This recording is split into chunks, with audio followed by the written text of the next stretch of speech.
Hi everyone, welcome. Today in front of me are HyperX Cloud Mix Buds, and I'm going to show you how can you easily pause and play your music. Let's get started. So, first we have to insert them into our ears, just like that. Now we have to play some music. Now, to pause it, we have to just tap on the touch sensor. Just like that. To unpause, we have to tap it too. That's it.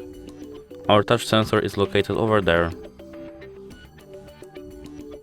Over there. That's it. Like and subscribe. And don't forget to comment. Goodbye.